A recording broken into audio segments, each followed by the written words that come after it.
Hello, I'm Nigel Sadler. Everybody seems to be doing videos about their gardens and allotments, so I thought I'd have a go as well. This was a piece of lawn about 4 or 5 years ago, and dug it out with some effort, working away slowly from the fence at that end towards this end. During the first year, ordered about half a ton of horse manure. A big tractor came along with a trailer absolutely loaded with the stuff, which they deposited at the top end of the driveway, and shared it with my next door neighbour and dug in this manure all the way through here. And we've had some quite good crops over the couple of years. Last year I didn't do anything with it at all, I just grew loads and loads of weeds. But this year, inspired by Mr. Suggett and Julia with their allotments and gardens, I thought we ought to go back to growing food again. So some of it has been successful, some of it not so much. I've got rows of various crops. Some are on their second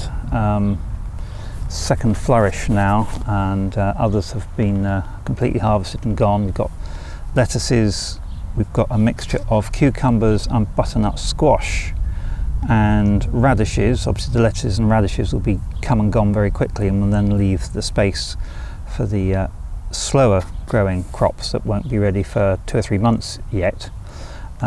Some more lettuces, some more radishes. I've been growing from seed.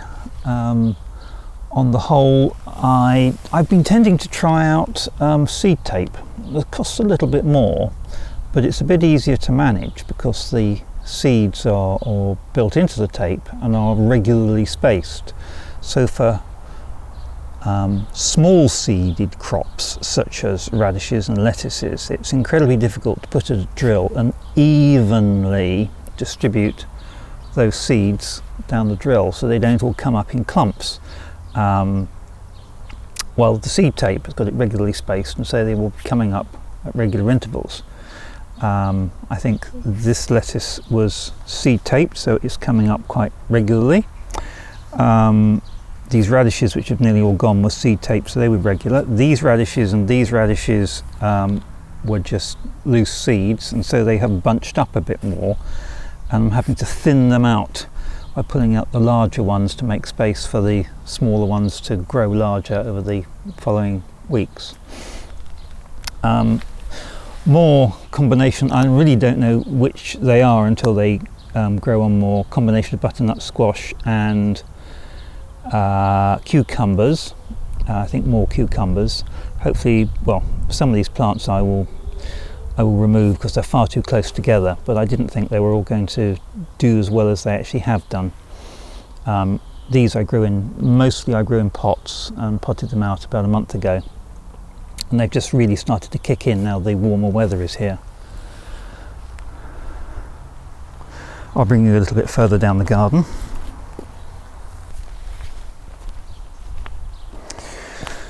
These plants with the spiky leaves are, well, I can't remember what the name is. There are a flower.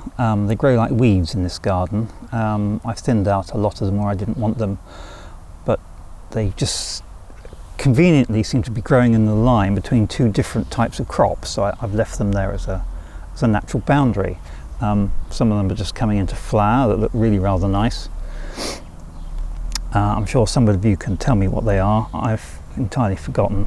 Also grow quite a lot of nigella, but they've been and gone, and I've cleared those away before too many seeds get distributed everywhere and it just becomes a nigella crop next year. I've got some Swedes growing here. Not sure how well they're doing. They'll be an autumn growing crop. They look to be pretty good. These were grown in pots as well, I think. Did I buy these pre-planted or did I grow them on myself?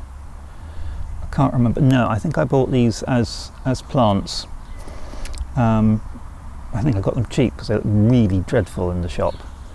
But I coaxed them back to life again, and then after a few weeks cosseting I put them in the ground. I think there were about 30 of them, but I think we're down to about 20 have survived, so that's pretty good. I'll move on a bit further.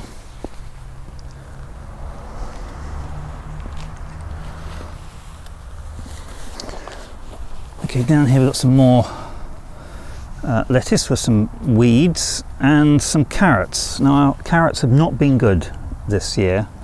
A couple of years ago I grew some really decent carrots, and I've learned how to do it, particularly to dig a deep seed drill so that the ground is really soft and easy for the carrots to grow down into. Previously I've just ended up these stubby little thumb length chunky things, which is not what I wanted, but a couple of years ago we got a decent crop of nice long carrot shaped carrots, which is very satisfying.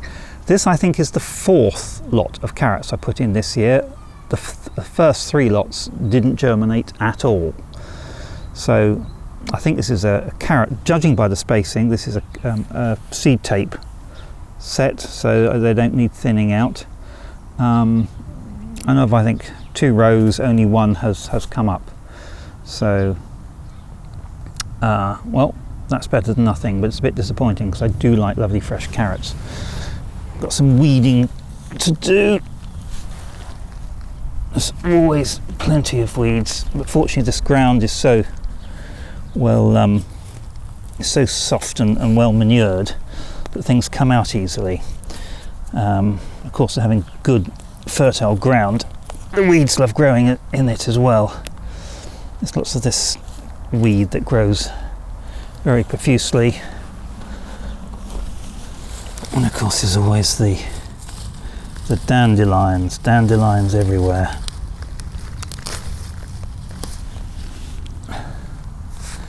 There's a thistle there, I think. No, or is it a dandelion? No, it's a dandelion. Get that one out.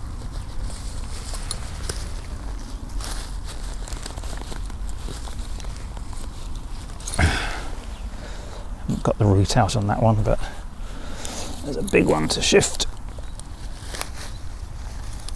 Come on, see if we can get the root out on this. There we go. Got the root with it.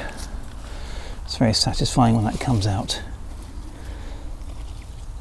Right, that's a Swede. Doesn't look as if it's doing particularly well. There's another dandelion in there to try and get shifted. There we go. Is that one gone?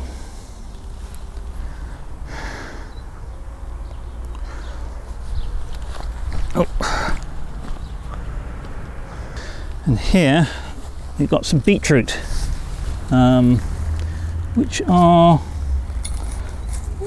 some of them are doing well, others are really rather struggling. Some of them actually started going to seed before they've got hardly any pods at all. This one looks good.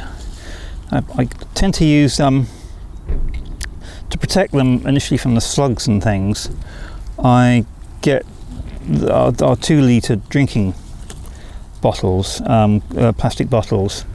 See, this year we tried not to cut down on plastic, and we bought a soda stream to use instead, but it has just been, we knew that it was not going to be very cost effective, but it's tended out to be terribly non-cost effective. It costs like pretty well 4 times more to use a soda stream than it does to buy multiple bottles of 2-litre still fizzy water. Anyway, I get a 2-litre bottle, cut the ends off and then cut it in half, and that just makes a perfect little defence ring to protect young plants.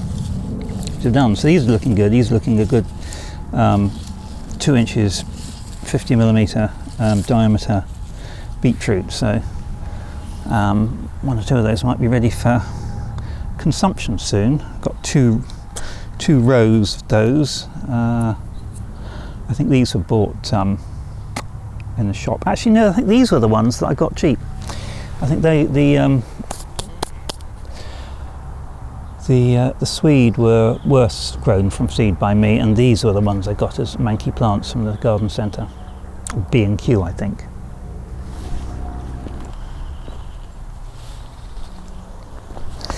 Moving along a bit, Normally things like onions and spring onions grow very well, but this is my meagre row of surviving spring onions, which look as if they have come up.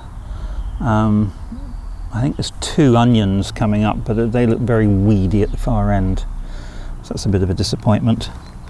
But things haven't done as well as I'd hoped at this end of the plot. Got some young strawberries, and first year they were in a smaller bunch of strawberries from last year that they didn't fruit at all last year, largely because they went in far too late. These have been stunning. All the current fruits have gone and new ones are just on their way, but they are just an explosion of flavour when you have them. Glorious, glorious. But a few other carrots coming up there, which was one attempt of about a couple of months ago to have seemed to have survived, but very disappointing. Got a few tomatoes on the go over there.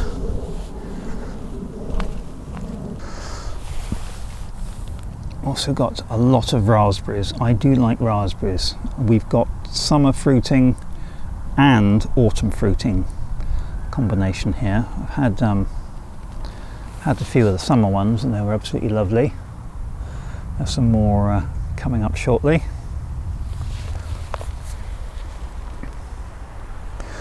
And further along, well, there's some raspberries ready for picking.